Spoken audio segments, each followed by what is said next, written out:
गांव भैरवपुर की धरती कई महीनों से सूखी थी। नदियां सिकुड़कर रेत बन चुकी थी और खेतों में मिट्टी धूल की तरह उड़ती थी। इस गांव के बीचों बीच एक छोटा सा कच्चा घर था, अर्जुन का घर। अर्जुन एक मेहनती किसान भोर से पहले उठकर खेत में पहुंच जाता था। भले ही धरती सूखी थी, लेकिन उसके मन में उम्मीद की नमी बाकी थी। अर्जुन बोला, इस साल मुझे कड़ी मेहनत करना पड़ेगा खेतों में, तभी फसल उगेंगे, परिवार मुस्कुराएंगे और कर्ज का बोझ उतर जाएगा। उसकी पत्नी राधा रोज सुबह उसे खाना बांधती और कहती, एक दिन मेहनत रंग जरूर लाएगी। उनका छोटा बेटा कबीर स्कूल जाता, लेकिन जब छुट्टी होती तो खेत में भागा था। पिता की तरह मेहनत तो नहीं कर पाता, पर उसके चेहरे की चमक अर्जुन को ताकत देती। लेकिन सच ये था, अर्जुन का खेत सूख चुका था, घर पर कर्ज था और जमींदार ठाकुर वीरेंद्र सिंह पैसे वापस लेने के लिए बार बार चेतावनी दे रहा था। उम्मीद बहुत कम थी, लेकिन अर्जुन के अंदर का भरोसा बहुत बड़ा था। एक दिन बुजुर्ग किसान भानु काका अर्जुन के पास आए।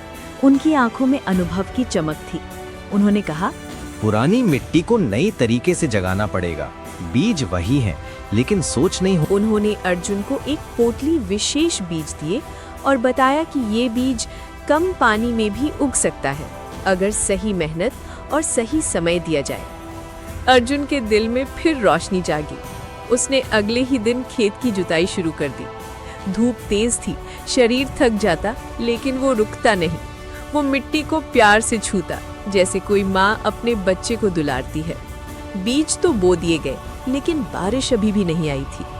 अर्जुन ने खेत के पास की छोटी सी कुएं की बची खुची नमी से पानी लाकर खेत में डालना शुरू किया। हर दिन वो कई चक्कर लगाता, थोड़ा थोड़ा पानी, लेकिन पूरी आशा के साथ। ठाकुर ने उसे ताने मारे, इस सूखी जमीन पर मेहनत करके क्या पाषाण उगाएगा? अर्जुन ने जवाब नहीं दिया।